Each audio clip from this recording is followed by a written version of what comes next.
Hi there, folks. It's Lucky 13, 13 of 40. So today was a rainy day.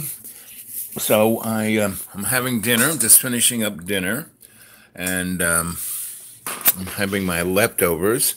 I went to one of my favorite corporate outlets, Olive something or other, and it's right in the same mass consumption court as the corporate propaganda hall, the Hollywood movies. Was that? And the movie we went to see was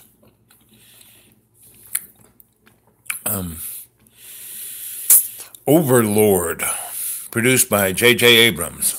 And J.J. Abrams has been quite the interesting corporate boy, because you start out with Lost, which was kind of really, unless you watched every single program for 19 years that it was on air, or it seemed like 19 years, you hadn't a clue what the fuck was going on, except people crashed. But they kept jumping around, which is, in context, you go back and look at it, it was an excellent divergence and a heads up to the Mandela experience. And guys who you never saw, who ran everything behind the screen, just like the Wizard of Oz, were definitely a great metaphor of the hidden hand, right? They had a hidden agenda, a way deep hidden agenda, and that's what I love about the internet and YouTube. There are a ton of people out there, really smart, with some great insights. There's a guy named Jimmy Dore, I think. Something about really crunchy bread covered in cream cheese. If you only have 2 teeth to chew it, it's still yummy. Anyway, and Jimmy Dore, I don't know when this was on, but he was picking apart MSNBC. CNN, MSNBC, Fox, and then, ABC, NBC, CBS, PBS. They're all what, Donnie calls false news. I mean, we've had false news since our founding fathers, Who controlled the printing press but Ben Franklin? Every war we've ever gotten in, the Civil War, the Spanish-American War, the war with the Indians, we wiped out 60 million people. Yes, it was 300 years of genocide, but pretty much the day Chris showed up, he said, these people are great, they're beautiful, they're handsome, they're generous, they're kind, they're really intelligent, they'll make great slaves. Give me 10 men with guns and I'll take over the whole place. And he did. 2 years after he left the Caribbean to Spain and came back, he brought 1,000 shock troops with him with guns and cannon and killed 3 million people in 4 years. That was like basically the blueprint of how to build an empire in the New World. And so, it goes. And here we are, Lucky 13, and I went to see the movie Overlord. And again, J.J. Abrams is quite the guy, because he really, gives people the heads up of, hey, this is what's going on. Like if you've ever watched the TV show Fringe, that was an excellent show. But it was talking about what was going on, what I was doing in the early 70s. That was Fringe, And they did a show called A Person of Interest, which is all about AI and the little war between the, it's like Donald Duck, good AI on one shoulder, bad AI on this shoulder. And, he gave that, and that was 10 years ago. and then all the other stuff that JJ's done in between. So he's kind of like Chris Carter. Chris Carter was the same guy with the X Files, and Chris Carter did two other shows, some kind of battle star thing, which was basically, you know, we have a space fleet out there in our solar system, and that's what that TV show was about, and that was a good 15 to 20 years ago, right? And then they had the millennium, and that was, 18 years ago. It was leading up to the year 2000. So there have been, George Orwell, 1984. He wasn't saying, hey, watch out for 1984. He was saying, this is what I want to have happen. I want to get he hated, anybody in power hates democracy because it's the rabble. Oh, I love this stuff. Mm-hmm. Better pour you than soda, but still a little iffy. So here we are, lucky 13 of 40. And we are really, it is, 13 is the lucky number. And the rich people hated it when poor people used it, so that's why they gave it a bad rap. So anyway, Overlord is, I went with a friend of mine, and, he's an interesting guy. And so we had our little favorite Italian meal, corporate style. It's very interesting. I was telling my friend, I asked him, so, your parents, what traits in them do you have?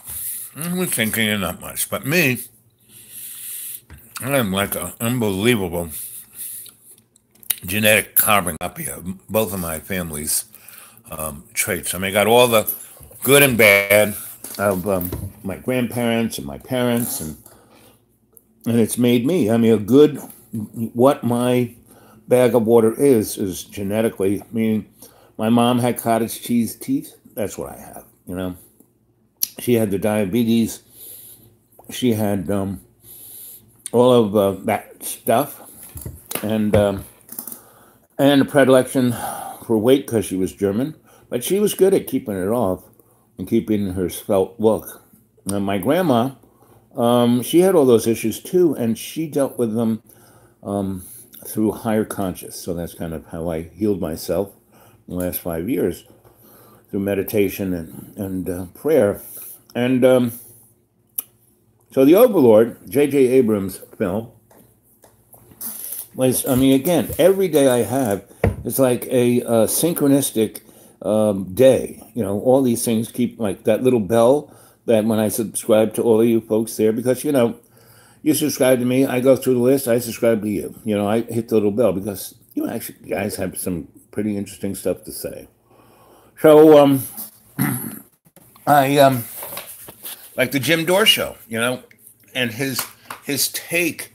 So the Jim Dore show shows this MSNBC show, right, where they're like going on about Syria, right? And I think this was, and Donnie threw a few cruise missiles at Syria. Well, they have this guy from, Columbia or some university, who's a pretty smart cookie, and he tells the whole story about how the war in Syria wasn't about, people in Syria trying to,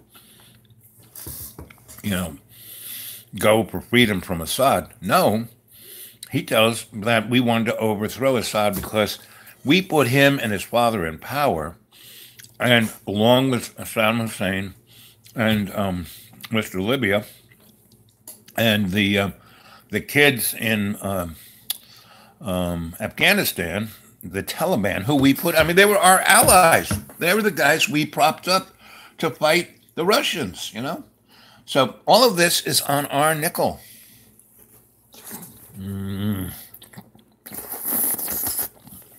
I love flat noodles. Anyway, I hope you don't mind, I'm sharing a meal with you. So, the bottom line, of Syria, it's just a continuation of never-ending war. You know, we have been at war since the Civil War. You know, the Civil War. We had the Civil War, and then we had the war against the Plains Indians. While we put the railroad, putting the railroad was a military effort. There's a great TV show called Hell on Wheels. It really shows that it was the guys, who blew up the railroads and rebuilt them. That built the Western railroads, and the big Northern Army that was set up to fight the Civil War was used to genocide the Plains Indians.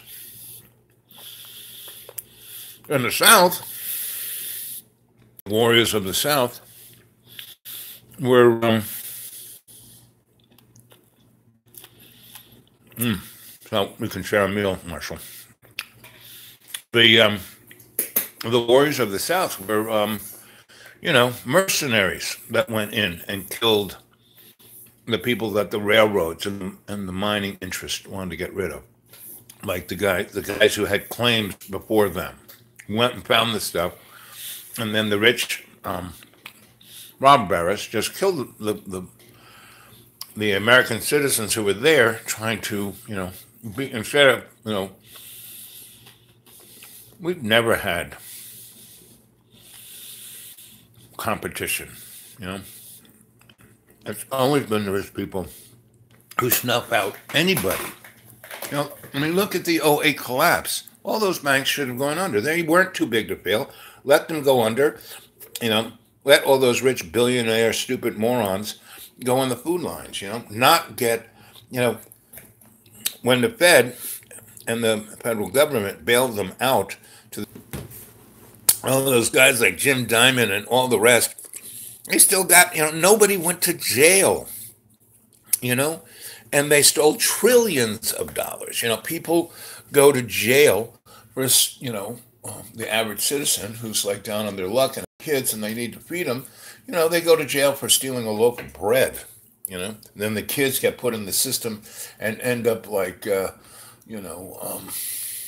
what's his name with the X on it, Manson.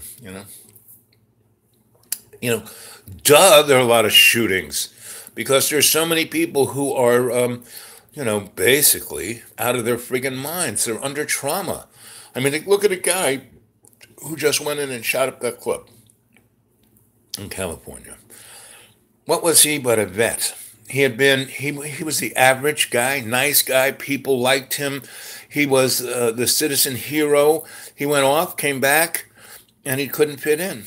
And then he just kind of, until he went and whacked a bunch of people. And I wouldn't put past MK Ultra to give him a hint. The movie, that's a bit too hard. The movie Full Metal Jacket really shows how, within the context of the military, they basically take your consciousness away and then turn you into a stone cold killer. Then they expect you to come back and reintegrate in the country? I don't think so. In fact, we have no draft that only poor people and immigrants fight in our wars. It's very similar to what Rome did. And then they soon collapsed. We are the mirror image of the Roman Empire and the Roman collapse. So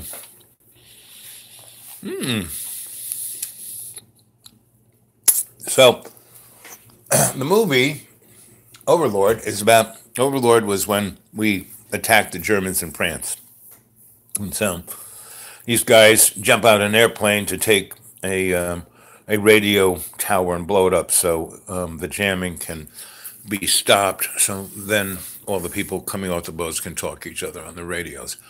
Anyway, they get there and they find out that it's more than just a radio jamming station. It is a research station of a very occult technology. And France, that part of Europe was full of ley lines and Celtic this and fairies and all the above. And that's what the movie's about. Now, it's light on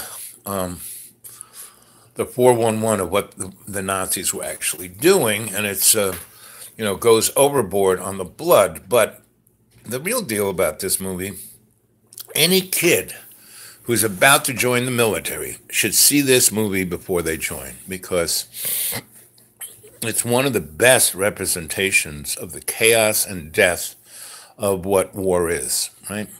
So it is pretty bloody, but it's not gratuitous blood. It really does portray kind of what, war is like. So that's a good thing. And kids who are, 15, 16, 17, who are thinking, oh, I want to be a soldier, they should go see this movie. And the other thing is the really creepy occult stuff that the Nazis do or did are still being done. It's like, hey, this is like not make believe. This is kind of what's happening, that happened. So it was interesting to watch that movie. And we got in just in the right time, just when they're having the trailers, and we found our comfy seats, and there weren't that many people there, and we went and watched the movie, and then we walked out. And my buddy, he's like, bing, like a shot. So I read, director, writer, I read some of the credits, and then I walked out. So I was walking out with the main crowd, and there was maybe 20 to 40 people who had watched this movie in a theater that's, could seat maybe 300. But the way you go out, you kind of go out this, the different paths go to this one major door that goes out to the big hallway. Anyway, so, I'm there, and I'm looking for my man. He's kind of going off to the somewhere. And so I'm standing in front of the door, and people are walking out. And it's all guys my age. There isn't a single girl there. And so I say to each of them, because that's kind of what I did. So if you had seen yesterday's video I did in the hot dog stand, that's kind of what I do every day. Not videotape it, but talk to people like that, get them talking.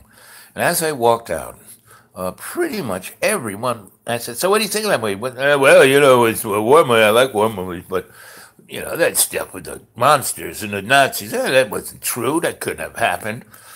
And that's exactly what happened.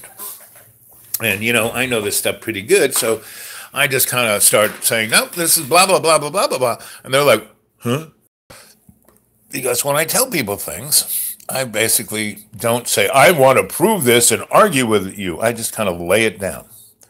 And then if they listen to it, that's one thing. If they think about it, that's another good thing, But I don't want to prove anything or make up their mind. I just want to put it in their little bread pan up here, Because they'll think about it, even if they're thinking about it subconsciously. So walked out and I talked, and virtually everyone said, yeah, I like the blood, I like the violence, yeah, that was kind of cool. Because it was kind of almost video game, single shooter kind of violence. But JJ always does a very good job, just like, what's his name? Close Encounters, Steven Spielberg. Just like, what's his name? Mr. Star Wars. They all were telling the Griot's tale from their own kind of corporate Hollywood point of view. So, George Lucas, he sat at the feet of Joseph Campbell, and basically all of the Star Wars is straight out of the mouth of Joseph Campbell, right? So, the Death Star is our fucking moon. There's a big crater that just looks like the antenna of the Death Star on the moon, right? And it's hollow. Anyway, so here it is, Lucky 13. And so I'm talking to my friend, and we're both kind of about the same age. And, he's been a mailman most of his career, and he's kind of stayed here most of his career. But he's a lot smarter than most people think he is because they don't know his background. They don't know where he came from, what he did. He went to college, he got a degree. He could have been a college professor. He could have been a lot of things, but he just got he liked being a mailman. He liked walking around. He liked talking to people. It was something he could do. They paid him pretty good, and they gave him a nice retirement benefits. Um, you know, so he chose that. He didn't need to circumvent the world and learn things like me, but he had just a nice, happy, and that's why we kind of get along. He's read a lot, so we talk about stuff. He kind of goes, and I kind of go, and we have a very nice time. And like I said, we're about the same age, so we have a similar kind of thing. So when I kind of run things by him, he can remember certain things. Say, yeah, what about that? So we don't even come from the same worldview, but we kind of do. So that's kind of why I go to the movies and have lunch with him. It's kind of nice. And so today was Lucky 13. It was raining. And so we both kind of commiserated that we're pretty amazed that the world is still here, that we had noticed things that were just totally off the hook. So then I come home and I start looking at what am I going to talk about? And so I kind of, you guys are great. You leave a whole bunch of stuff on my YouTube for me to go look at, right? Which gives me things. That's why James Door guy I found. They should make a movie which brings to life the truly horrific war crimes World War II. This one kind of does, and it focuses on the evil Nazis. Well, they were pretty off the hook, but it also shows that we were just as bad, and they don't show it as bad as and crazy and nuts as the Nazis, but it tips its hats to saying, hey, no one is good, in any of the war. Nobody who fights war, is blameless, right? And the bottom line is you can stand up to war. You can stand up to what evil man's brings, meaning evil, it's not like humanity can say, well, the devil made me do it. No, humanity is the devil. Humanity makes the choice. That's what free will is. That's why we got an angel on one shoulder, devil on the other. In nanosecond to nanosecond, we're deciding what we're going to do. When I was on an ashram, my sensei taught us martial arts, taught us, and I was pretty good at it. And I was a person who, I was his number one student on the down low. I mean, I didn't have to prove to any of my fellow students that I was better than they were. No, I just worked at being the best I could be, right? And my sensei liked that, So he, we had a nice personal relationship, and when we would practice, I would get the most out of it, and I wasn't trying to prove anything. I wasn't trying to beat anybody up. And one of the things, the major thing, so I've told you stories about a sensei who could throw people around with his chi and, make weapons drop. He was like the hero of the Matrix. He can make bullets drop out of the sky. So he taught me pretty well. But the thing he taught me best was not to fight to win, to beat someone up, to embarrass them, to put your foot on their throat. No.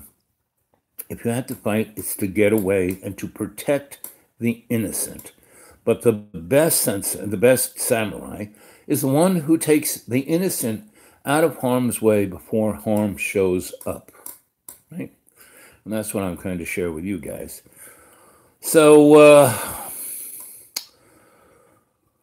that's kind of, this movie was, I'd only give it a C because, it's too much blood and gore. But again, it was very good at showing what war was, and it did not, the John Wayne movies glorified violence.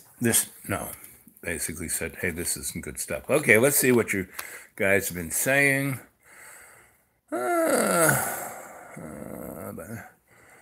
being among heating soup, stuffing your God. I'm off to make coffee. Check back after you have burped and farted. Thank you, buddy. Let's see. Great to see you, Al. I missed you this morning. It was raining really hard. I was, what I was thinking of doing didn't work out. Plus, I was, I wake up every morning in pain and I have to meditate, which is a great thing. That's part of my morning thing, to balance, to bring homeostasis to my body. I meditate, and some days it takes 10 minutes, and others it takes an hour and 10 minutes. And it was raining and cold, and so I stayed under the covers. And then my friend who wanted to go to the movies and lunch, he usually had to get him up around 11:30. He showed up at 10:30, so I kind of had to hurry up and go with him. So I'm sorry I didn't do it. Tomorrow, Saturday morning, it's supposed to be nippy but sunny. So I am going to, again, try sometime between 8 and 9 and get my act together and speak from my heart of all my relations. So we'll give it a try, right? Again, this is just a learning curve, a thing in creation. So what else do we have to say here? Let's see. Yeah, the Japanese were actually terrifying. You just need to look on the inside of Unit 370. Yeah, well, again, that's just like what the Nazis, they were doing genetic, they were doing poisoning of the human species. They were, not being very nice. Love and Delight Disco, I love you, buddy, girl, whoever you are. You're always, I love your comments, your experiment program. And it's still going on. And every element of the power, see, there is no nation states. There is just this hidden hand and then a bunch of different oligarchs who are, hand wrestling for power and money. And then there are a bunch of psychopaths who just love to kill people and torment people. And so there's always enough of those guys that the powers that shouldn't be can take and, waterboard people and torture them and do all that fun stuff. I wonder what type of frequency level that the Earth was vibrating at. Well, part of that is, so we basically, Earth has been somebody's test tube of experimentation, for, the beginning. And humans are basically somebody's experiment. And so we were some little mollusk or chipmunk or bunny or gerbil or mouse or rat that was running around, and they picked us up and played with our DNA, and it kind of made us, those guys who were happy to please to be a slave, right? That's what human beings. But someone along the line slipped in self-awareness and free will. Bingo, that's this very interesting little passion play that's been going on for about 1 billion years in the human being bag of water. So that's where we're at in that little category. So why humans are so aggressive is that, we have these traits from these, like the Anunnaki. I mean, those guys were such, really psychodrama queens that they sociopathed their families to the point where they nuked each other. All over Asia and Africa in deserts, the guys who look at the flora and fauna and the rocks realize that those deserts used to be like rainforests, And then they find parts of those deserts have the Trinity glass, meaning when we detonated the Trinity device in New Mexico, the blast was so hot, it turned the sand there in New Mexico into glass, this green kind of glass that has all these radiological isotopes. It's very, very, if you see that stuff, you know what it is. So they found tons of this stuff all over the planet. And, carbon dated it to like a million or two years ago. And it wasn't until we detonated the Trinity device that they could compare the two and say, oops, look at that. It's the same stuff, but this stuff is 2 million years old. So it's pretty obvious. And if you read all those guys talking about the spacemen or gods, and you look at the Bible and they're talking about, wheels of fire, blah, blah, blah, blah, blah, it's pretty obvious that we have been tweaked since the very beginning, right? And all of the gods, especially the Greek, the Sumerian, the Hebrew, you name it, they're space guys. It's pretty obvious. You can look at it. And if you look at the Greek and Roman gods, they're the same. And, they play straight into the, Christian modality of gods, but we call them saints. And, we have this, Christianity has, a trinity. Come on, there's only one, not a trinity. And that's what kind of makes the Muslims kind of twitch. They only believe in Allah Akbar, and that's not a curse. It means God is great. I mean, if you don't know any Muslims, go to your nearest neighbor who's a Muslim and say, hey, let's go bowling. And they'll say, sure, I love to bowl. And then you can find that they are just like you, right? Everybody is just like you. And if you were to have an open mind and realize that everybody was just like you, there would be no wars. There'd be no famine. There'd be no poor people because everyone would share. I mean, you look at Mr. Hathaway, you look at Mr. Gates, they are multi-billionaires. Do they need that? And the money that they give away, well, I'm giving all my money away. No, it'd be one thing if they went out and Rockefeller gave out dimes to poor people on the street. They give their money to control. Every place that they stick their money, they're controlling something and making money off it. So here we are, Friday. Lucky it's not the 13th, but it's the 13th of 40. And basically, in this little window of 40 days, a non-linear 40 days, the world is going to change more than it has in the last billion years. There's so many things going on, with Israel and Saudi Arabia and the Palestinians, with Russia and the Ukraine, and, Syria that still could pop at any minute. Because we're there with a lot of our soldiers. We have been giving, ISIS, we started ISIS, we fired the Iraqi army that we armed and trained. We just threw them out and they couldn't feed their kids. So they started ISIS under the tutelage and payment of the CIA. You have to realize the CIA does not work for the US of A. They are part of the hidden hand. They're part of the KM gang. They are part of the Nazis. They're part of the Zionists. And the Zionists aren't Jews. Well, they're not Hebrews. They are not the 12 tribes. They are not,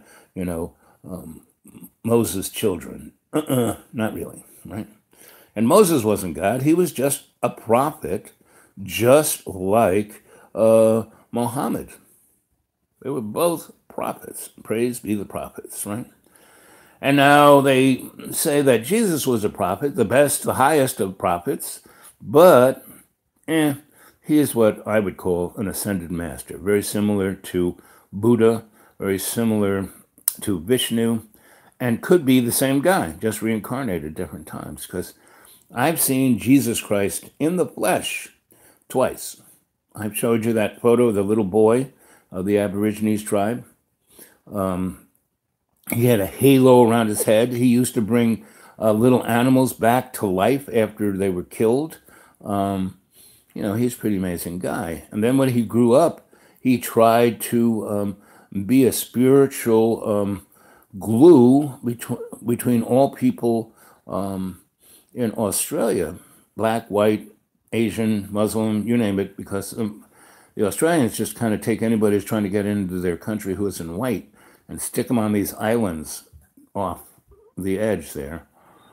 And this young man, Aborigine, he was like speaking to everyone, and he was getting traction, and somebody just walked up and blew his brains out with a pistol. And then, mysteriously kind of dissolved into the crowd, even though at that time Australia is probably because of Alice Springs and the presence of the what they would call the intelligence community. The Valhalla of that is in Australia, in Alice Springs, in Pine Gap.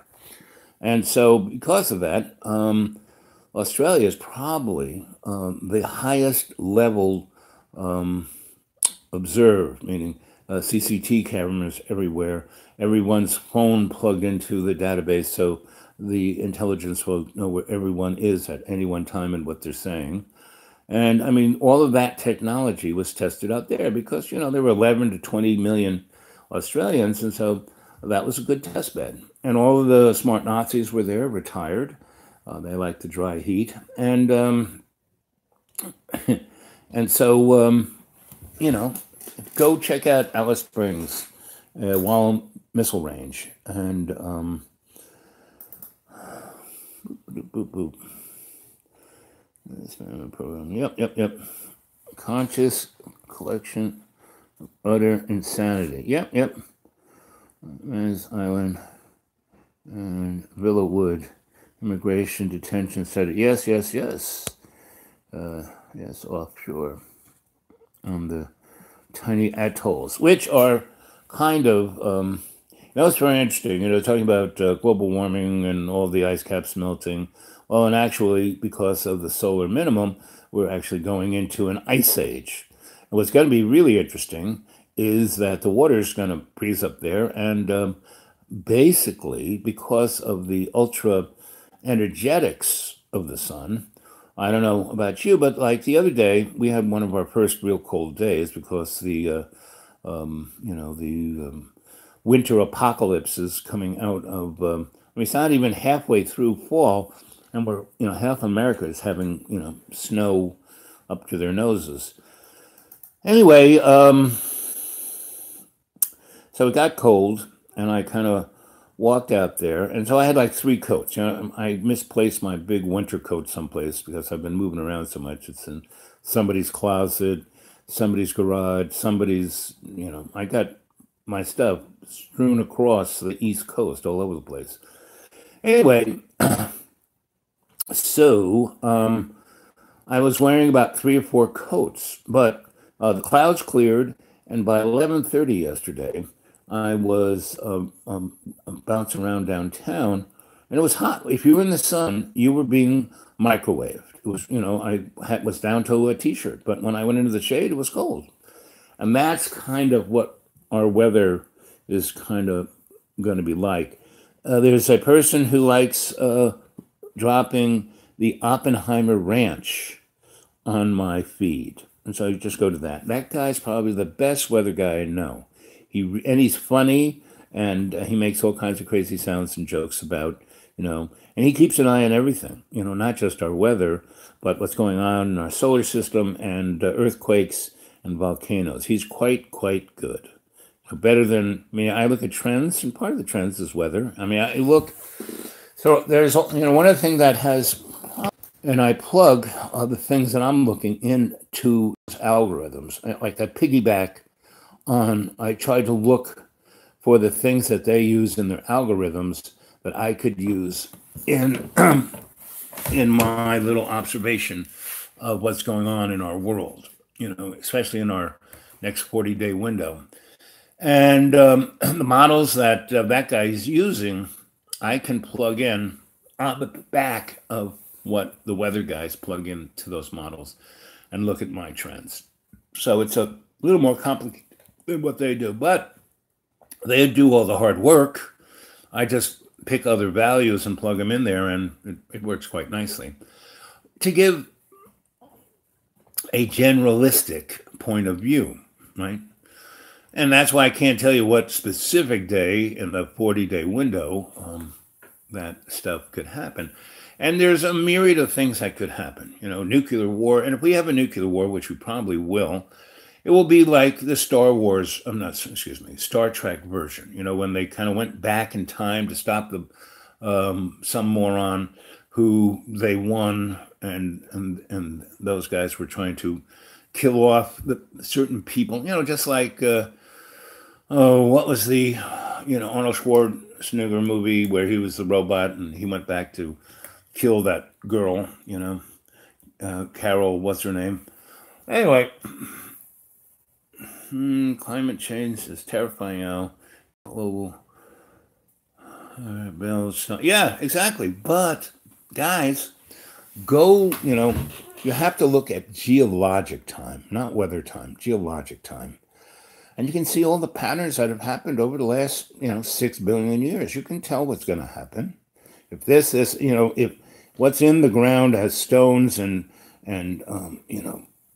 representations of geologic representations of history, you look at all those patterns and plug them into what we are doing, and you can, pretty much figure out what's going on. Now, basically, if we think we can do anything with, like, getting us to stop burning coal, which will fix it all, no, sorry, that's not going to do it. We have to change first and foremost. I mean, when I was at the UN and NGO dealing with alternative technologies, I was young and stupid, and I thought, hey, man, I know a lot of stuff. If we only did simple things like this and this and this, we could fix the world.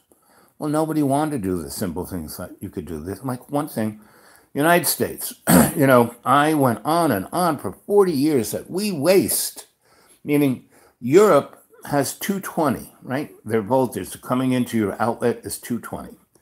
Our outlet is 110. Now they say, oh, well, we don't have 220 because it's dangerous. Well, the rest of the freaking world uses 220. Why do they? Because it's more efficient. So if you have, Ohm's law, simple Ohm's law, if you have a 100-watt light bulb and you burn it at 110, you're using 1 amp of electricity. Now, if you take that 100-watt light bulb and burn it at 220, I mean, when you divide 220 into that 100 watts, you are using 0.0596 amps, more than, less than half of what we use for every 100-watt light bulb we got, right? And diodes, as soon as they came out, I was screaming, hey, we need to have diode lights. Forget fluorescence, forget incandescence, forget halogen, forget, mercury vapor. Diodes, well, they're so dim they won't work. No, sorry. It's a K curve of how much current you put in there at what frequency will kick out how many lumens. Very simple. Same little diode. You cook in a certain frequency of juice, you get out 3,000 more lumens than an incandescent light bulb. So, but it took them 40 years to do that. From the point where they could have done it because look at it, this is a diode. And they used it for stupid shit, like your watch, that you had to pay $1,000. Now you can get it at the dollar store for $1. There's tons of simple things that could technically deal with, like a nuclear power. We don't freaking need nuclear power. That's a joke. That's the cheap way to make nuclear weapons. The only reason why we have it. Price-Anderson Act. But if we were to educate and, healthily feed our public and get them off of cheese, meaning we need to stop eating meat, red meat, right? Now, there's plenty of plant substitutes that you could have a very nice cheeseburger, But those cows fart so much. I mean, it's way worse than your car because it's methane, right? And the bottom line, it took me a long time to figure this out, but the real way we're going to heal this planet is not technologically, it is spiritually. And that's the only way it's going to work. because if we try to break into tribes and crews and scream at each other about, stop doing that. No, the only people who win is the hidden hand. But if everybody treats each other like a brother, if everyone wakes up every day and everything they do and every day and every way brings the peace of the earth and brings the collaborative power of love's co-creation together in all our relations, in a very short period of time, we will have peace because nature will heal things unbelievably. We stop having, one aircraft carrier, one, big class. I forgot what, Jerry Ford class. They have a Nimitz class submarine, right? Now they have a Jerry Ford class. I mean, they picked a moron to name a class of submarines after. But one of those suckers, one of those, the men, the airplanes, everything it costs to put that boat running around, that boat over its 40-year period of life, if you took all of that money, you could build 100 schools. You could, build 100 hospitals. You could put 200,000 kids in private school, give them the best education, send them to Harvard. You could give all of America pretty much single-payer health care, which would bring down the cost of health care. I mean, we in America spend more money on health care, and we're like 48th. So it's not a matter of money. It's a matter of will and spiritual intention. So, that's why I'm not really a big fan of politics, because, I've been there, done that, and realized that it's a joke. Left, right, two wings of the same bird, Democrat, Republican, same guys. You could, every legislature we have, all the way down to the PTA, is the best legislators money can buy. Everyone's owned. Everyone's owned in the media. I mean, Downey's right when he goes, media, what do they call it? Fake news, but it's been fake, And living in love community. Yep, not ourselves, Earth is going to die. Yep, exactly. I think agriculture is currently leading, impacting global warming. No shit. Like I said, everyone needs to stop eating meat, but not because, meaning if everyone would go to where they have the cows, those big farm lots, right? And see them like stuffing high fructose corn into these cows so they gain 100 pounds of fat. And all they do is fart and shit all day. So these lots have like thousands of cows in one place, farting and shitting and making billions of tons of methane that just goes up into the air. And if you were to walk amongst them, cows are like big dogs. They are sweet and nice and kind and very empathetic. And we eat them. I used to live next to a slaughterhouse, right, in Pennsylvania, in Germantown. And I didn't have a car, and I used to walk down to the county road and wait for this guy who worked in the same place I did, and he would pick, I'll see you there at 9, and he would get either there at 9 or 9:05 or 9:10 or whatever, and we'd drive to work. It was, as long as we got there by 10, it was not a big deal. So I would, come in and wait right where my road came down to the county road, and it was right in front of, a slaughterhouse. And the big trucks would come in with the cows, and they would lead the cows off the truck, and they would walk down this very narrow thing, so only one cow could fit into it, and they would have a food pen that the cow was used to. Oh, look, food. And he would stick his head in there, and it would break a light beam, which then would put a pneumatic rod through the cow's head, and he would be dead like that. He would just fall over. And then they would come with big forklifts and drive straight into the cow. And if they got underneath and picked him up, that's okay. But most of the time, they speared the cow and picked him up that way. And blood and guts and crap went everywhere. And that's the meat we eat. And they would pull it in to, start to chop the cow up. And the people who were chopping the cow up weren't union guys. They were guys in a prison. And the prison was a privately owned corporation had also owned the slaughterhouse and the chicken slaughterhouse. And they had the people who were in jail work in these places.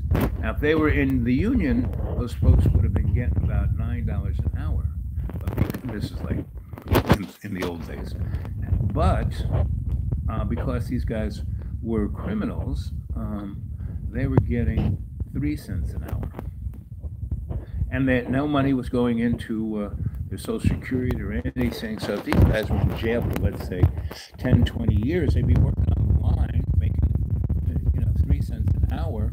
When they got out, they'd have no money and no Social Security. This is the American dream, kids, and it's pretty much been that way since Christopher Columbus, right? When we started the genocide of the Native Americans. So all of this, there's a little thing called karma.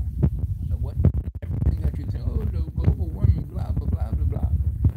Well, that has more to do with the karma, and karma can be healed up pretty easily if people step up to be responsible for what they do and do their best to change the direction of what they did. And so that's really kind of where all of my chats are about. Hey, this is kind of the new old protocols that we need to kind of start doing ourselves. Not like screaming, hey, you need to do this. No. We need to stop eating meat. We need to, anything that resonates correctly with you. Now, there is the Vedic medicine, which I studied and practiced. And there are people who, just because of their blood type and their body type and their Vedic dynamic, they need to eat meat. Some people don't. About 3/4 of humanity doesn't need to eat meat. But there is about 1/4 or maybe 15 to 20% that does, their body. But they can eat plant proteins that do just as well. So, but, that doesn't make money for Arm & Hammer.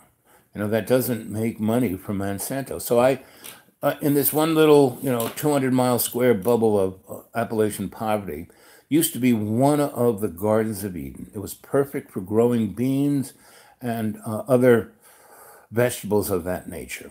And, there were a lot of small 100-acre farms that made, 100 acres of beans and squash and broccoli and turnips. And because of where their location, they were very close to, Atlanta, Chicago, St. Louis, even Philly and New York, D.C. And so they did very nicely from, 1890s to about 1970s. And that's when, better living through chemistry came to that little 200-mile square patch. And what did they do? They changed the farming there to industrial farming, right? Corporate farming. And the corporations went around to the pretty, 100-acre or more farms and gave those farmers money to let their corporation farm their land the way they wanted to. So what did they plant? They planted tobacco, corn, but feed corn, not human corn, feed corn, and Christmas trees. And they sprayed herbicides, fungicides, and things against little insects, which were keeping that whole 200-acre area healthy, right? It kept in the biome into homeostasis. So they killed everything, killed the earth, So they had to put fertilizers on it, to make, but they also, it was one of the first places to use GMOs on corn, because it wasn't for human consumption. It was used for cows, meat cows. And yes, we weren't going to eat that corn, but the cows ate it, and then we ate the cows. So we were, ingesting all the crap that was in that. And because these plants were, not fit for human consumption, they would spray the 2 counties from air with the most noxious of stuff. And there were a number of middle schools and grade schools that right amongst these farms, and so they were spraying the kids. So the level of children's cancer and allergies and emotional HDAD and you name it, these kids have the highest level around in the United States. But the way they take the statistics, you wouldn't know that. But if you live there and interact with the people and the kids, you see what's going on. And that's everybody. So we need to extend ourselves to all our relations and all our neighbors. I mean, people live in the suburbs and they don't even know the guy next door to them until they put the garbage out on the street the wrong way, and then they have a war about it. Don't tell me what to do with my garbage can. So, and a lot of that comes from our chemical body predilections. We live in a consumerist world, unfortunately. If we get this shot, sustainability, and stop trying to keep up with the Joneses with fashion and makeup, and yep. And I've written a lot of white papers on this one. So 5 simple ways to reduce our carbon footprint. Everything is genetically modified, otherwise we would be able to eat it. Most fruits have been GMO seedless. Watermelons. Yep. So one day, about 10 years ago, maybe even 15, I was going into my supermarket, and a kid was husking or shucking the corn, right? Because the consumers in our bourgeois Kroger's were too lazy to shuck the frigging corn. And they didn't realize that the corn husks are really good to cook in, and they're really good to do a lot of things with. You can, make skin low, and there's a ton of things you can do with a husk of a corn. And but they're too lazy to do it. So this teenage boy was husking and throwing the husks into a big dumpster. And I walked up to the kid and said, "Kid, yes, sir, is this GMO corn? What's that?" And this is before people were really wacko about not wanting GMO. Well, they were starting to get, "Oh, I want organic." And they didn't even know what organic was. They just wanted it. So anyway, and I started asking about this, and the kid goes, "Don't ask me, I don't know anything. Go ask my boss, he's right over there." So go over to the vegetable manager, big, tall guy, thin, looks like in really good health. And this is when I just started working for the Desperate Lawyers, so I was starting to get pretty chunky. I'm going to dig out a photograph of myself at my Gargo-ness. And I was standing next to, did a lot of different things, even when I was working for the Desperate Lawyers. And I taught at a number of alternative healing schools. One was a nurse, and they got fed up with that, and they just started to teach people how to be healers, Anyway, so, I'm in Kroger's, and I asked the guy, "So, is that GMO corn?" He goes, "Sure it is." And he goes down the line of the vegetables. This is GMO, the broccoli, the plants, everything's GMO.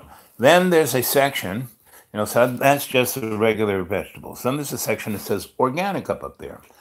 And he goes, "And that's GMO." And I said, "But it says organic." And he goes, "Well, 2 years ago, the Supreme Court voted that anything grown, Monsanto brought a case against an organic farming collective and stated that a GMO was organic. And so, because their seeds blew across the road, that all the food in this organic, collective farm was their food. And not only that, because the seeds fell on their land, it was their land. And they took it all the way to the Supreme Court and won. And the Supreme Court said anything grown in dirt is organic. So pretty much. And now your average supermarket manager doesn't have a clue about this. This guy was really knowledgeable. And then he said, and I said, do you eat any of this? And he goes, of course not. It's poison. I said, so where do you get your food? And he goes, well, I grow it myself in my backyard. And now I'm a gardener and I'm understand all what he's saying, but I'm just acting like average guy. I said, so you just kind of cut up your backyard and grew it? And he goes, of course not. That earth is dead. What we had to do was first we had to build a pretty big,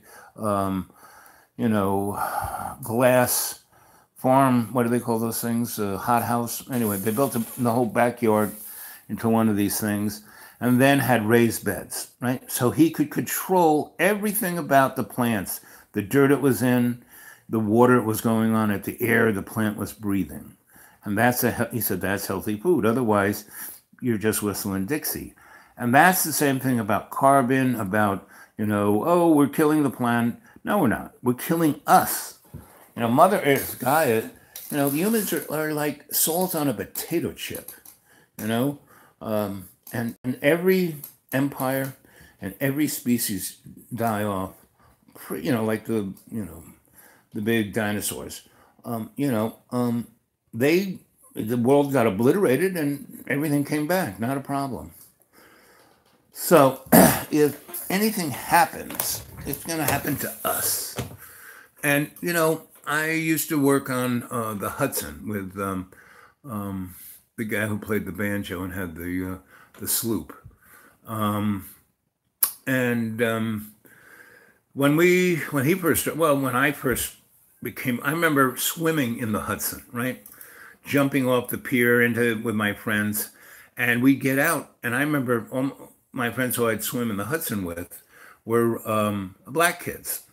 And I'm a white kid, and I would jump into the Hudson, and when I got out, I would be covered in bunker oil, and I would look as black as they were, and we'd all laugh about that, and go home, take a shower, and everybody laugh about that. God knows what it was doing to my immune system, but, but it took 20 years, but the Hudson is now as pristine as it was, or almost, before Europeans showed up, So that's why I have hope. And because I'm a student of history and these trends, and we should be toast. We shouldn't even be here. We should be, if we're here, we should be in caves eating gruel, but we're not. And every time the powers that shouldn't be try to do something, have a war, tip off a thing that should blow into the end of civilization as we know it, it never comes to pass, because we have a higher potential, and the energetic balance of the universe is staying that. We still have potential, and it's not everyone should do their own bit, period, to be the good example. Walk, forget a car, walk, take mass transit, roller skate, take your bike, But if you do live out in the middle of nowhere and can't get anywhere without a car, drive your car, but not that much. Drive it, find a car that doesn't pollute. All of the above, Go to the junkyard and find yourself a car that has a real carburetor, that doesn't have a computer, right? Now that's hard, but if you could do that, all you'd have to do is put another alternator on the engine, which is not hard to do, and then go get yourself some stainless steel tanks like the ones that soda syrup comes in for the soda machine, and they're in junkyards, and you can get those. And you get them because they hold a compression. You fill it with water, you put electrodes into it, it makes hydrogen oxygen. You put it on a diagonal in the engine cabin, and it makes hydrogen oxygen. You have two secure hoses coming from that tank going to the carburetor, right? And you basically put, hemp, kerosene in your gas tank that you can make yourself. And because you can grow hemp, as long as it doesn't have THC, you can grow it very nicely. And then you mush it up, You distill it, you make alcohol, which you don't drink, meaning of a certain octane or proof, and then you put it in your gas tank. And you will get 100 miles to the gallon. So when electricity goes off and you can't, go to the gas station, you could, if you had this prepared, you could drive around forever. 100 miles a gallon, you know. So you put your average car has a 16-gallon thing, so you put 16 gallons of the hemp alcohol into your car, and you could drive around almost 2,000 miles to the tank full. Right? And I did that in 1969 with a bunch of buddies of mine at Cooper Union. And we did it in a weekend with the motivation of 2 six-packs and an ounce of marijuana. We did it in, we had to think of something that would change the world. And all of my fellow students were guys, if they flunked out of school, they're going to go to Vietnam. Me, I was only 16. I was just along for the ride. And one of them came up with it, and we fabricated it in less than 20 hours. And then we showed our teacher, and he said, very good, boys. And we were like really proud because you got a gold star. And we were like, wow, we're going to patent this and make, he goes, what, you think you're he goes, what did it take you an afternoon to figure this out because you kind of procrastinated all semester and didn't do anything? And then you older guys knew if you flunked out, you're going to go to Vietnam. So you drank 2 six-packs and smoked. Am I right? And we said, we were like, then he said, when I was your age, I had, graduated from, Detroit College of Engineering. He was an automotive specialist, an engine specialist, and he was also really into, the Tesla turbine. And so, he's a young guy, the war's going on, he gets drafted, they realize he's a smart guy, so he goes off to OSS. He was also a guy whose mom was German, and he learned German, and he could speak German like a German. And so they dropped him and a few other of these guys behind the lines at the last days, and they went and found the scientists and engineers that became Operation Paperclip. And he told them, that's when I first heard about Operation Paperclip. And he was all over the place. I mean, he didn't go to the Rocket Boys. The Rocket Boys went to the Rocket Boys. He went to people who were about automotive trains and engines of that, internal combustion engines and alternatives to it. And the Nazis had mind-boggling apparatus. They just didn't have enough time or people to put it in. If they had waited, if they had not, invaded Russia, if they had went and, when they let all the English and French leave from the beach and go back to England, if they had just captured those guys, which, they could. But Adolf said, no, don't do it. I don't want to piss the English off. Well, he already pissed them off, right? And so if he had just captured those guys, the English would not have had an army, period. Then they could have taken their U-boats and starved them out. And then after everybody was weak, they could have just walked into England, They're just across, 14 miles across from France. And if they had, before the war started, and they had all kinds of, spies. Look, we had the American Nazi bond in our country, If they had done that in Ireland and Scotland and got both Ireland and Scotland to have, started a ruckus in the 20s to sue for, they wanted to be their own country. And even if they hadn't got it, if it had so pissed everyone off, it would have been easy to just walk into England. But they didn't, because they, like Donald Trump, were set up. Poor Adolf was set up. The people who bankrolled them were the Trumps and the Rothschilds and, all of that ilk. Anyway, same as it ever was. But we have this 40-day window when all of these synchronistic things are occurring that those morons, meaning the vibration of the basic human, is changing very rapidly and elevating. And the people who want to stay in control, that is holding them in the lower realms. So this is where we're at. So let's go on. Go to the chat.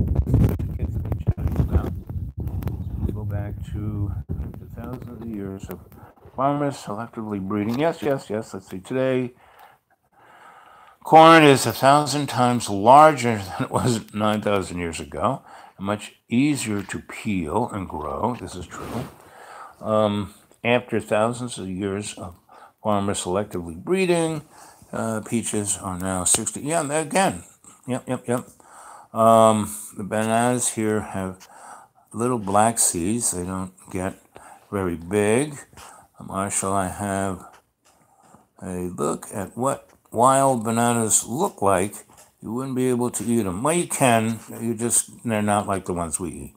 After selective breeding, it's now how we are able to eat these fruits. This is true. Anytime we want. And is that good? I mean, we used to be, gatherers and collectors and not, genetically engineering things. And I'm not saying that this ain't bad, but we should do it from a point of not trying to maximize profit, but what's best for all our relations. I'm not against I'm a technologist, I'm an engineer, Yep. I mean, it's not GMO. U.S. Plants have organic quantum that. Yep. Hudson River is pretty now, right? Like I said, it used to be deadly, and we changed it. Meaning we can do anything we set our minds to. We're just being led down the primrose path. Miss Disco, how you doing? Yes, Razzle Dazzle. Yes, Razzle Dazzle. This is true. Hey Al, I tried to video chat you last night, but it didn't work. Here now, okay. Esoteric Dragon, good to see you, buddy. Again, I have no idea what gender any of you are, so if it's like I always say, come on, girls, or let's go, boys. It doesn't matter what gender you are, so don't get too kerfluffled. I love you all, whatever you are. Humanity is missing the garden. We're in the garden. Yes, we're missing the fact that we're here. We don't have to go there. We're here. Hey, everyone. Hope all is well. Yes, it is. Yes, we are. Okay, cool. So what do these nanoparticles do exactly? Well, so the other day I watched the Cox people starting to put the 5G transmitters basically on every freaking telephone pole in our city, because they want to put them on everybody's house. So the 5G is resonating a frequency through your phone when you get a 5G phone that will force the energy into your head. So I was talking to a guy the other day who I knew for a long time, and he was a pretty stable guy, but because of certain things, he was kind of knocked off his pins. And then he started hearing voices, right? Now people said, oh, well, he's psychotic, he's this, no, he wasn't any of that. What had happened was he wasn't getting enough sleep, he wasn't eating enough this, he wasn't doing enough that, and so it was changing his body chemistry, so his body was able to see and hear the other dimensions that are right next to us, right? When people see ghosts and shadow men and ETs and demons, that's all they're seeing is the other dimensions. And they are being forced, or their body through some trauma has put themselves in a place where they can see this. So, I muscle tested him, looked at what his diet was, and then before I could really help him out, the police came, got him, and we don't have mental hospitals anymore. We only have jails. They kind of threw him in jail, and he had to wait there for a month or so, and then they kind of, had him see a doctor who said, all you need is take these pills. He took those pills, It quieted the voices. And, he went and saw the judge and said the right things. And so they let him out, without any charge. Why should they charge him? But they would have if he didn't do exactly, took the medicines they wanted him to. So, excellent conversation with fascinating. Yeah. Mm-hmm. So, anyway, that was years and years ago. So he took those pills, and he still does, but it knocks him out. Meaning, which is, he wants to sleep, so it does. But he has, in the last few years, he's kind of changed his whole lifestyle about what he eats. He eats very little. I've got my consumption by 90%, but he eats 90% less of what I do. He just eats fruit and vegetables and water. That's about it, and he only eats like around 11 a.m. once a day, and that's it. He doesn't eat a big dinner, doesn't eat a big breakfast. Me, I'll have a breakfast and I'll have a dinner. I'll have the breakfast as early as, I'm up for about 2 hours, I have breakfast. So depending on whenever I get up, in 2 hours I have breakfast. Then I don't eat anything until about 4 o'clock. And then I have a dinner. You saw what my dinner was, little vegetables, little pasta, little this, little that, whatever in the fridge, right? And I eat just that little plate, right? And then I don't eat anything until, and usually I try to eat around 6 or 7, and then I go to bed around 10 or midnight, so I don't eat anything after 6 or 7. So anyway, those are the processes that A, we could stop our consumption, B, meaning, so I was a pretty well-to-do guy, and then I got really sick and I lost everything, and there is no difference between my joy quanta then and now. And I'm living on about $400 a month, and it's okay. There's some trying points, but I try to make them, everything I do every day, enjoyable. If I'm thrown under the bus, instead of going, oh, why is me? I try to look at what a nice view it is under the bus, Try to find something interesting and dynamic, and I can learn something, da-da-da-da-da. And so I'm never, really upset.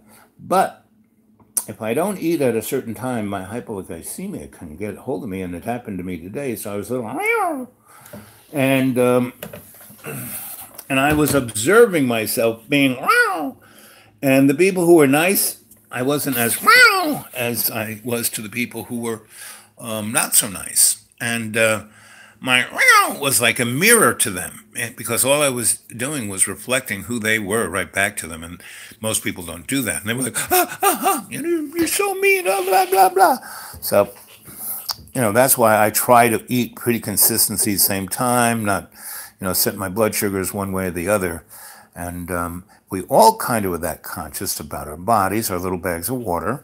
We could have a life that most people are, sent off by their blood sugar. They argue, they yell, they scream, they jump up and down. Not so much because anything is wrong, but because their body chemistry is out of whack. So these are all things. If we would take the simple lesson, simple little action, just to change our lives individually, one at a time, and be the best we could be, then people would see it and go, wow. And that's what I try to do. And people do go, And every day and everywhere, everybody I touch, on the line of the supermarket, wherever I'm at, I always have a nice thing to say. And if the person is not nice, I try to still say something nice to them and motivate them in a positive way. But if my blood sugar is one way or the other, I can be, and I'm not terrible. I'm just kind of not going to roll over for them. And I'm kind of like, hey, look at this. This is you. What do you think of you? This is you. This is you being this way. I'm being you. What do you think? So I was doing that to a person today, and they were like, they got really upset, and then they kind of got it, and then tried to mellow out and be nice. And they were being nicer than they were at the beginning. And so, I'm always nice. I can be, but I'm always nice. So anyway, that was my little today's experience. 1 hour, 20 minutes, 59 seconds. Let's see. Let's see, Bob, excellent conversation. Fascinating. Today at the Berry, the vegetable policy is, let's see, James Jones, veteran today at the Berry. James, tell me more about the veteran at the Berry. What was that about? James Jones, Delight Disco, I believe, nanoparticle creates our primary sphere. Yes, it enhances our slavery, that's for sure. But through prayer and being awake, you can still take control of all that. Come on. Let's see. How do these energies work? Frequency. Everything's a frequency. Our mitochondria vibrates and has energetics. So, 5G will interact, and so they can dump control commands into our nervous system if we are unconscious to it. By being unconscious, that gives, spiritual permission for these morons to do this shit to us. Are you referring to semiconductors? Yep. That's kind of what it is. But our mitochondria turns into the semiconductor. But we are carbon and not silicon, so it's not the same. Let's see. I dabbled in quantum physics. It's quantum things are dabbling. You got to go deeper than dabble, but it's a good place to start. Lots of what you're referring to exactly. Let's see. You got great energy today. You beat up good peeps like the vet dude today. Didn't you like that? The vet man. He was. I hoped he would come on. I still haven't figured out. People email me at the Dude Awake 42 at Gmail, right? And that's how I really have to start, because if I, every time I try to, so I got this guy's Gmail, and I, sent him a Gmail constantly, wrong address, didn't do it right, so I hope he, I gave him all the information of where I am, the Dreamy Dreamland. I hope he goes and watches that. I hope he contacts me on my YouTube and my Gmail account. And again, I'll bring that up to you guys. Tell people to go to Dreamland, Dreamy Dreamland with Sensei Al Bob, my YouTube channel, and, join the family and hit that little bell and like me and all that kind of good stuff. I need to get more aware of the algorithm to spread the word.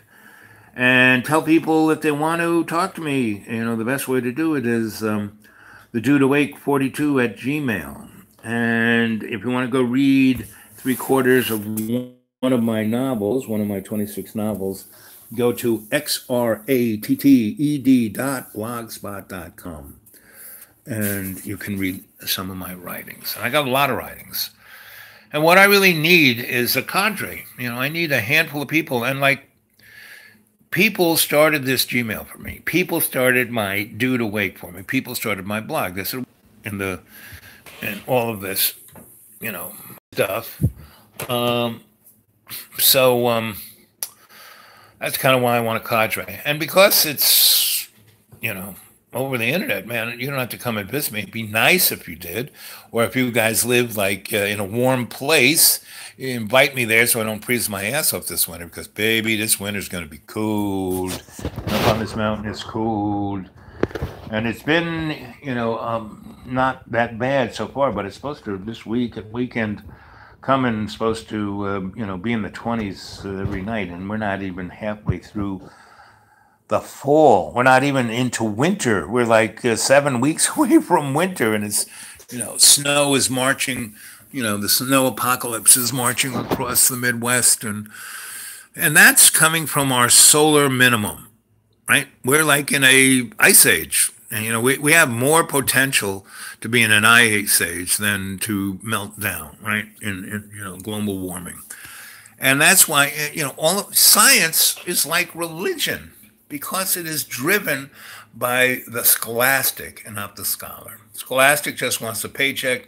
The scholar wants to know what's going on in the best for all their relations. That's the difference. So, do not believe in anything, especially me. Don't believe me. I just give you a lot of breadcrumbs, a lot of dots to put together, and hey, go check this guy, go check that guy. The story I just said. There's plenty of places you can go look to see if I said what I said. But the most truest form of knowing what I'm saying, and not to believe in, but if it resonates with you, if you feel, you say, wow, and you feel that resonation, then, then you kind of know that, I may be, giving you the story with a little, artistic license, but it's basically what happened. It's like the good books, as I always say, kind of what happened, based on what kind of happened, but, not 100%. So that's where we're at with that one. And okay, I'm going to clean up a little bit.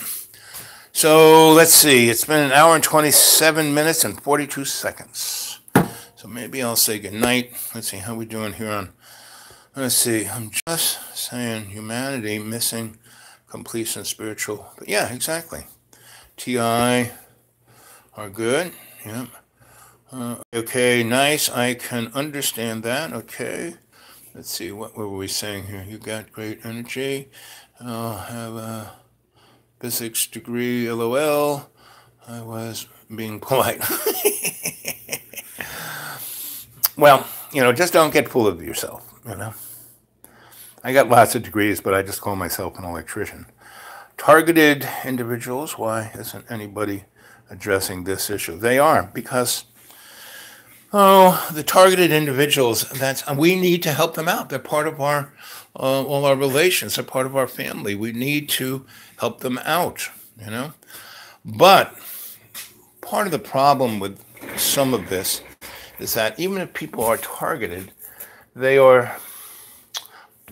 it's like nothing happens to you unless, like me, I gained 200 and something pounds. I nearly died. That wasn't anybody's fault but mine. No one forced me to eat that chocolate cake. But you can have chocolate cake, just not 20 times a day. I had a slice today, very nice piece of pumpkin cream cheesecake chocolate, but just one. And I probably won't have anything like that until, Christmas or New Year's or my birthday. So if you eat like that, you can be okay. You can I still lose a pound or two here and there, and that's what I need to do. I lost 200 and something. Now I want to get back to my high school weight of 180. I'm at 240. I'm getting there. So anyway, so the people who get targeted in a lot of ways, even though they don't, you say, oh yeah, I want to be targeted.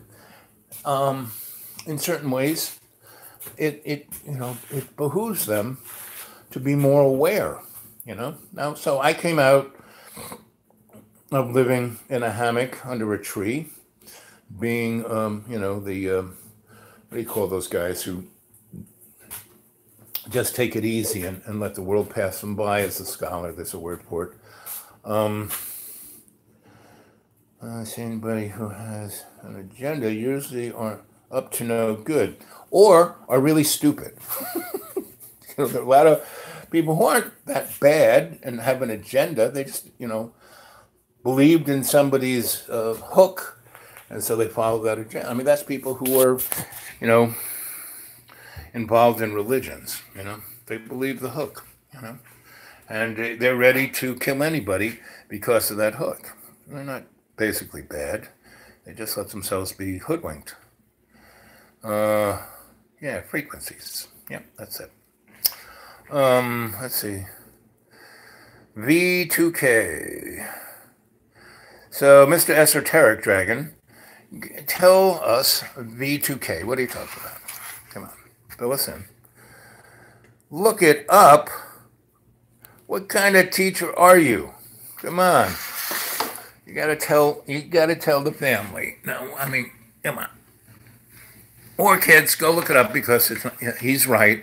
It's not bad to find out information for yourself. So, Let's see. DC Comics. Okay, see, that's you had to give us that little thing, or we wouldn't have known what you were talking about. Okay. So, yeah, technology that sends voices in your head. Right. Well, I had friends who had weird ass teeth that heard radio on their teeth. So, you don't need to be a rocket scientist to have your teeth talk to you. But most people who do have issues of, like I said, seeing shadow people or demons or grays or any of that, they're basically being either dragged or their body is bringing them into another frequency realm so they can see and hear these things. I can send you pen for the technology. Hey, you got my Gmail, the dude awake 42 at Gmail. I have a lot of Tesla's work, and so, scalar technology does the similar thing and causes earthquakes, and all of the kind of crazy shit we're seeing is basically stupid morons using Tesla technology of some sort. And that is, it's like when you give monkeys big lighters, you're going to have a problem. Let's see. Yep, nothing's far-fetched. Everything has been done. I mean, like I said, I gave you that little story of our little carburetor we made in engineering school in one afternoon with 2 6-packs and half an ounce of pot. Anything, you can do anything. The whole thing about accomplishing anything is your ability to suspend disbelief, right?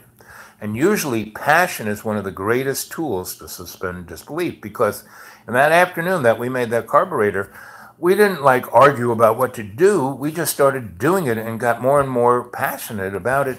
And then it was finished. And we turned the car over, and man, and it was a truck I had that was it was a mess. And, you would drive down the road and get 2 miles to the gallon.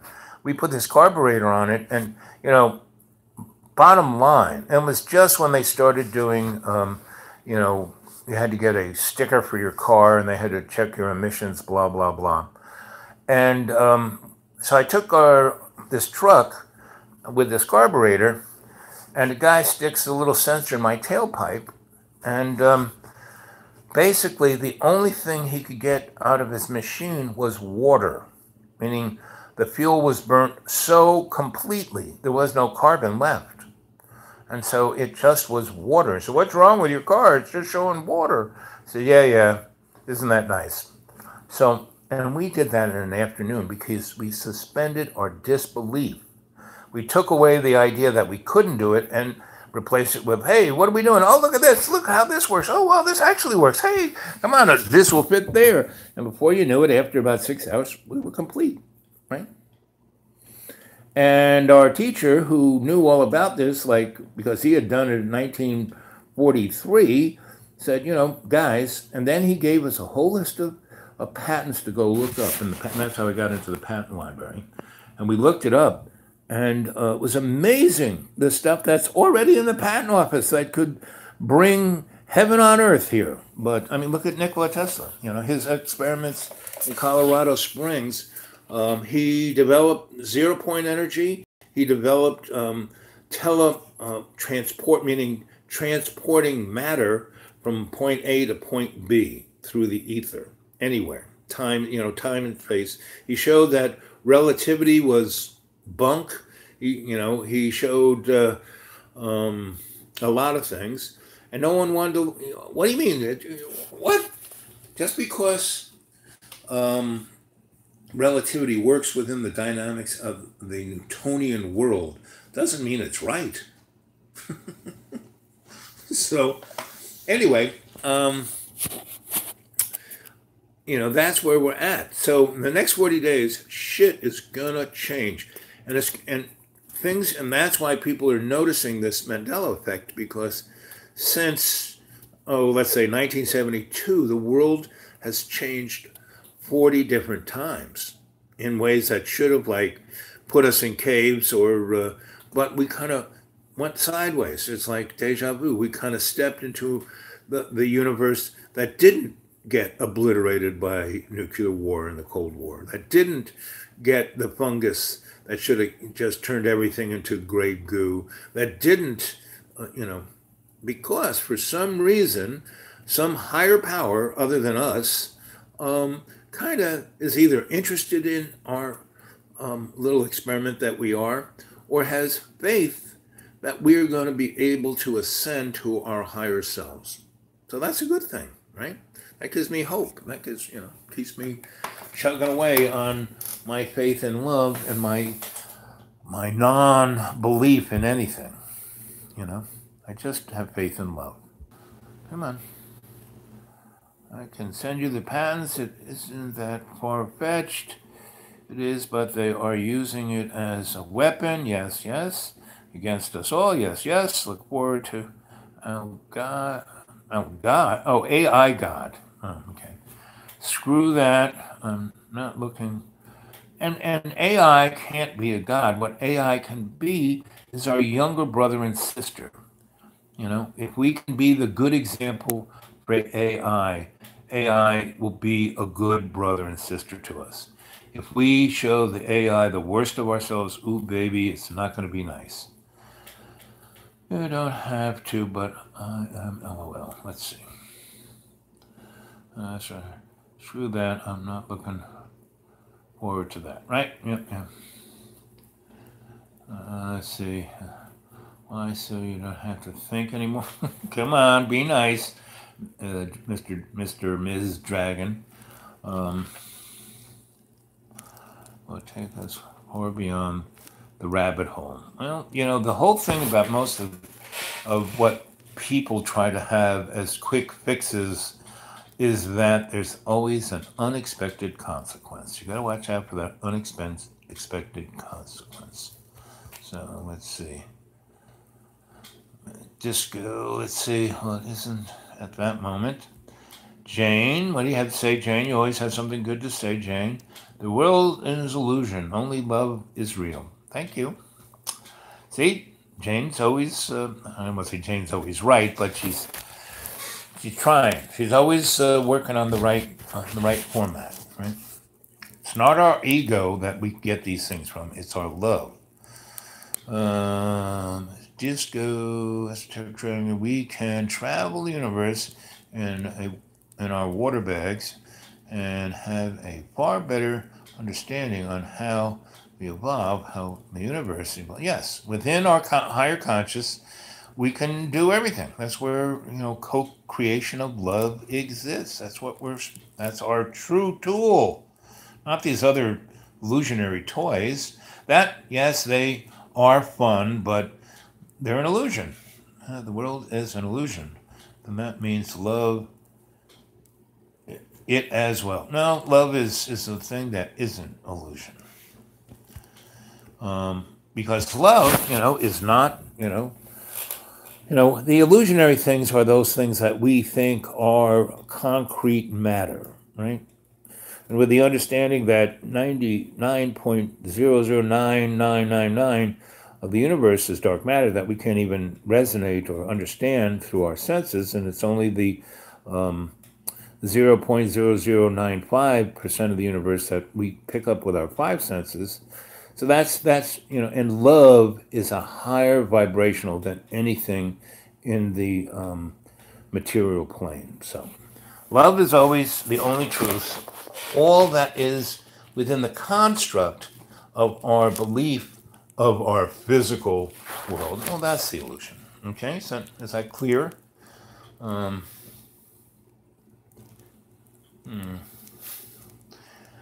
going to leave because I sound like you're not a downer. I love you, man, miss, whoever you are, dragon. I love dragon energy. I'm an esoteric dude. That's why I'm the dude awake, because I'm esoteric. Now you stick around, Betty. You know, no one's getting on your case. You know, we're just having a little conversation. And I'm always here to back you up, buddy. You know, yes, fish and chips, ahoy. I mean, Buddy and Miss Jane, you know, they're coming from, comedy and love. And Esoteric Dragon, you're there to try and be what you think is the devil's advocate or the whatever you want it to be, which is fine by me. I love you. I want you here. Don't go away because, we love you. Right, gang? Right. Esoteric Dragon's the bomb. I love him. Unless quantum is the love, missing peace and failed material world. See, when you try to nail something down. So back me up there, Mr. Esoteric Dragon, about who was the scientist who said when you observe something, you're like pushing it further away from the truth because your observation taints what's really going on. Let's see, Buddy Bud, how long do we have without Jimmy? Really don't know. He's over there with his family, and he's doing. He's doing. I'm really proud of him. I told him that he had to go there and show commitment to his love to his family, and that's what he's doing. Very difficult thing. He's doing a great job. I support my friend 100%. And I'm watching out for this place, taking care of the cats. But those cats are so friggin' aloof. I don't see them. I think they're like gone. I mean, somebody's eating the cat food. I know I'm not. But so I know they're there and they drink the water. And I know they're there. And then every third or fourth day, they kind of. And the other thing, they jump. I have a window open for them to come in. And then they bop up through a wall upstairs. And there's two cats, and they each bounce up there in a different way. So one jumps off, does a vertical takeoff from the top of the counter over the hole, and the other guy bounces off the light fixture onto the microwave up to the hole. So they both make two different sounds. So that's the only way I know they're there. So anyway, so what's his name is doing good. I'm taking care of this place. It hasn't really gotten cold, so I can keep a window open for the cats. Once it really gets cold, I'm not quite sure how that's going to work because they don't even listen to me. I leave the door open going, come in, kitty, kitty, kitty, and they just kind of look at me and walk away. Let's see. Yeah, love, evolve. And evolve is, again, one of those tainted words. Ascend is more appropriate or more to the point.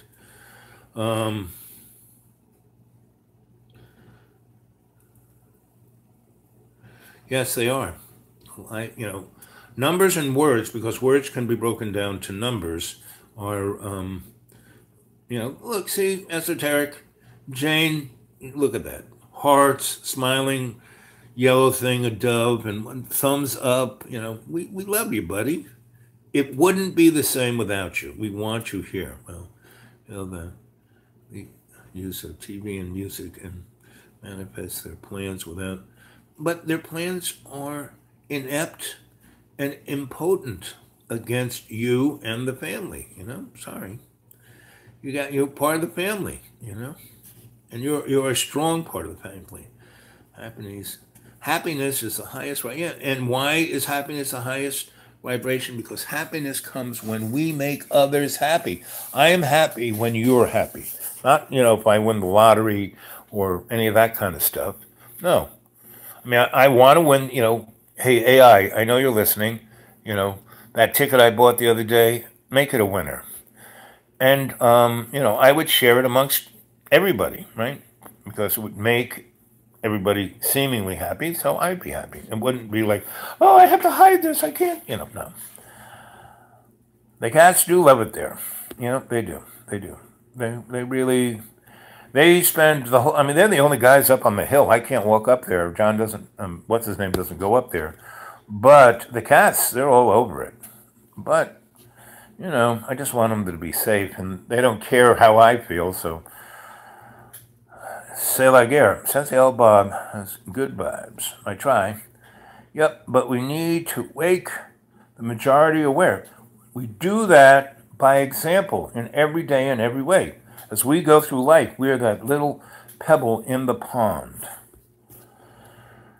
That has to help my family. Yep, that's good. That's good. Yep. Cats are awesome. They are. I'm a dog boy myself, but I like cats. Damn good vibes. Yep, see, there we go. We got up to damn good vibes, And no one had to leave, And that's part of the family that you choose rather than the one that's forced on you. So family, you've all chose this channel. You all chose to talk to each other and to enlighten each other and to ascend together. And that's love's co-creation. And that's why that's real. And everything else is a little bit Now, we have chosen karmically to be in this kind of cartoon show. And we have we're here to learn, not to become super rich, not to do blah, blah, blah, blah, blah. Let's see, must have a beer. That sounds like an idea. I'll make sure not to overdo it. Exactly. Everyone can do whatever the heck they want as long as they don't impinge anyone else's whatever, and that everything is in moderation, Okay, LOL. Okay, so it's 1 hour, 48 minutes. So I'm going to bail at 1 hour, 50 minutes, and 50 seconds. So we got about 2 minutes to just say whatever we feel like saying before we go. Life is the greatest journey it is. Every morning I wake up, I thank the universe for putting me here. Even though I wake up to extraordinary pain, the fact that I can meditate it away, that's why I had the pain, to make me meditate. And once I'm like in that jag, the pain will probably stop, period. It's like there's a present. Let's see, 1 hour, 49 minutes, and 3 seconds. So anyone got a good little ditty for today? Something that made them really go, wow, look at that. Any kind of experience? Big love to one and all. Peace. Thank you, buddy. You're always the dude, along with all of you, my family. And I will try and put my morning prayer up. And you should go check this guy, Living Off the Grid, because he does a morning ramble where he, every morning, somewhere around 8 or 9 o'clock, he just kind of does a live chat that whatever's striking his mind. And usually what strikes his mind is pretty interesting. Going celibate has been interesting. Yeah. It enabled. Look at Nikola Tesla. He had no sex in his whole life, and he put all that energy into bringing us another universe. Stay safe. Stay warm. Okay, I'm working on it. What is that? Is that the Eiffel Tower in a heart? Anyway, what else? Okay. 50. Here we go. 1 hour, 50 minutes, and 16 seconds. So tomorrow morning, sometime between 9 and 10, let's say 8:30 and 10, I will try and do my ceremony depending on weather and all of those kind of things. And and I will also have a live chat tomorrow evening at 7. So let's see if we can come up with some really interesting things that we can talk about instead of me just rambling along. So here are 47 seconds. Peace and love, gang. That's us, the Peace and Love gang. Okay, guys. I love you guys. I'll see you tomorrow.